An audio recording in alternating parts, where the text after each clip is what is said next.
नमस्कार, स्वागत आहे तुमचं माझ्या एका नवीन व्हिडिओमध्ये। तर इथं माझ्या चपात्या चालू आहेत, कारण बाकीचा आज जरा उशिराच चालू आहे। मिस्टर पण आजार आहेत ना, त्यामुळे ते पण उशिरा उठले आणि रेमांशला पण स्कूलमध्ये पाठवलं नाही। रात्री रडत होता खूप, तो का बरं माहीत नाही, पण प्रत्येक अर्धा एक तासाला उठायचा, रडायचा। मला वाटते घाबरत पण असेल ना, ते TV मध्ये चालू असतं ना तिथं, ते हॉन्टेड काय ते हॉरर वगैरे बघायचं, ते छोट्या मुलांचे ना सगळं व्हिडिओ हॉरर दाखवतात बघा, ते बघून बघून मला वाटते घाबरत असेल तो, त्यामुळे सगळा उशीर झाला। आणि भाजीला तेवढा स्वयंपाक करून दिला होता, ते तिथंच क्लासला आहे ना, तिला तेवढा स्वयंपाक करून दिला आणि मग आता राहिलेल्या चपात्या चालू आहेत बनवायच्या।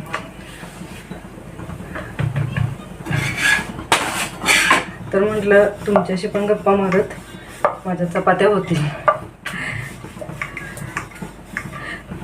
तुमच्यात कोण आहे का म्हणजे 10वी 12वीला वगैरे, आत्ता झाली आहे 10वी किंवा 12वी, त्यांनी काय पुढे करण्याचा निर्णय घेतलाय?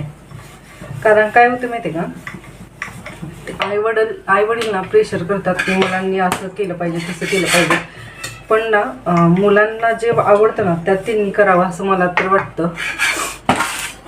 कारण माहिती आहे का, म्हणजे मी पण आता बघा 10वी 12वी झाली, नंतर BSc झाली, MSc झाली, नंतर BEd केलं, पण मला लेक्चरशिपमध्ये आवड नाही, तरी पण मला ते असं आत्ता वाटते की माझे निर्णय चुकत आले। कारण आपण असं विचार करतो आपल्या मित्राने किंवा मैत्रिणीने त्या दिशेला गेले तर आपण पण तिकडंच जावं असं वाटतं, म्हणून सगळेजण काय करतात की आपल्याला जे आवडते ते क्षेत्र सोडायचं आणि आपल्या मित्रमैत्रिणी कुठे आहेत तिकडं जायचं, आणि नंतर काय कळतं की आपल्याला त्यात इंटरेस्टच नाही, तर काय करायचं मग? नंतर आयुष्यात काही पुढे गेल्यानंतर एकदा परत मागे वळून बघताच येत नाही, किंवा मागे येऊन ते चेंज करून आपल्याला म्हणजे असं चेंज पण करू शकत नाही ना। जर एखादा कोर्स वगैरे करून जर केलं तर ठीक आहे, नाहीतर एखाद्याला आवड नसेल आणि त्या क्षेत्रात आपण फक्त मित्रमैत्रिणीमुळे गेलोय तर मग परत अवघड होतं बघा, कारण ते आवड नसल्यावर ते इंटरेस्ट राहत नाही आणि ते व्यवस्थित पुढं चालत नाही। मुलगी असल्यावर मुलीला पण ज्या क्षेत्रात आवडते त्या क्षेत्रात तिनं घ्यावं। 10वी 12वी झाली, तिला नीटला जायचं आहे की JEE जायचं आहे, कशात करायचं आहे हे तिने आधीच ठरवायला पाहिजे। कारण आपल्या वेळेस तर कोण सांगायला नव्हतं की तुम्ही ह्या साईडला जावं, तुम्हाला ह्यात स्कोप आहे, म्हणजे त्या साईडला गेला तर तुम्हाला तो स्कोप आहे, पण कोण सांगायलाच नव्हतं ना, म्हणजे आमच्या वेळेस तरी कोण नव्हतं। कारण जसं आपल्या बालमैत्रिणी आहेत 10वीच्या पुढं 12वीपर्यंत, 12वी नंतर त्या जिथं जाईल तिथं आपण जायचं, किंवा सगळे मिळून ठरवायचे आपण इकडे जाऊ, सायन्सला म्हणा, आर्ट्सला म्हणा किंवा कॉमर्सला म्हणा, आपल्याला जे क्षेत्र आवडते ते क्षेत्र आपण निवडायचं। काही काहींना अकाउंटमध्ये आवड असते, कोणाला आर्टमध्ये असते, कोणाला म्हणजे नाही का आर्टमध्ये सगळं असं कलाक्षेत्र छान, असं एखाद्याला पुढे जाऊन कुठे ऑडिशन वगैरे द्यायचे असतील तर तिथं तुम्ही प्रयोग असतात वगैरे, जे प्रॅक्टिस घेतात ना, ते एखादा नाटक वगैरे असतं, ते एखाद्याला आवडत असेल तर तुम्ही त्या क्षेत्रात जाऊन तुम्ही पुढं तुमचं करिअर करू शकता ना। असं सांगायलाच कोण नाही आहे आजकाल, आत्ता आहेत पण आधी कोण नव्हते असं सांगायला। त्यामुळे क्षेत्र चुकीचं निवडत गेलं ना, नंतर आपल्याला असं वाटतं की आपण उगाच ते अशा मित्रमैत्रिणींच्या नादी लागलो, जेणेकरून आपल्याला इंटरेस्ट नसलेल्या क्षेत्रात आपण आलो।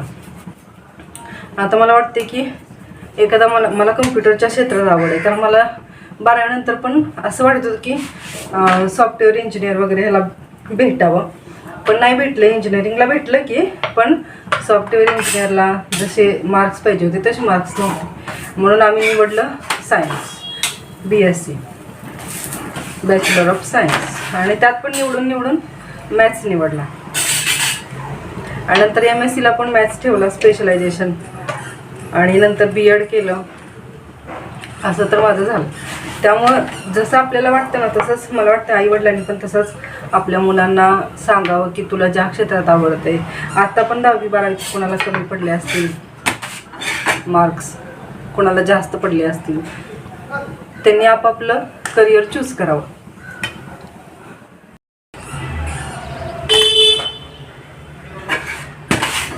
सकाळी ऊन किती पडले बघा, असं छान वाटतं सकाळी जेव्हा आपण स्वयंपाक करतो आणि ऊन पडतं ना, छान वाटतं. आपल्या असं म्हणतात की आपण जे भाजी वगैरे करतोय किंवा चपात्या करतोय त्याच्यावर सूर्याची किरणं पडली पाहिजेत, त्यामुळे त्याला एक वेगळीच ही भेटते, ऊर्जा भेटते. तर असं होतं इथं, कारण आम्ही जिथं पहिलं राहत होतो ना तिथं किचनमध्ये तर लाईटच येत नव्हती. म्हणजे आपली दररोज सकाळी आपली जी रूममधली लाईट असते ना ती लावायला लागायची, त्याशिवाय व्यवस्थित दिसत नव्हतं. अशी रूम होती पहिली. तर आता ते छान भेटलं, कारण पूर्वेच्या दिशेलाच तोंड आहे ना किचनचं, सगळी लाईट प्रकाश सूर्यप्रकाश पडतोय, त्यामुळे खूप छान. इथं आल्यालाच खूप छान वाटत होतं. पण एवढंच की जरा एरिया म्हणजे असं पावसाच्या दिवसात ना खूप त्रास होणार आहे, कारण चिखल सगळीकडे असं, म्हणजे रस्ता खराब आहे ना. आम्हाला तुम्हाला दाखवते रस्ता कसा आहे. असा रस्ता असल्यामुळं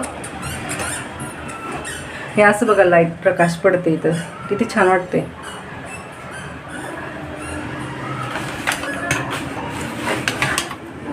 असा रस्ता असल्यामुळे ना वाहनांना खूप प्रॉब्लेम येतो. आणि इथं इतक्या मोठ्या मोठ्या गाड्या येतात, म्हणजे पाण्याचं टँकर म्हणा किंवा सिमेंटचं वाळू खडी असलं इथं बांधकाम खूप चालू आहे. त्यामुळे ना पावसाच्या दिवसात खूप त्रास होणार आहे.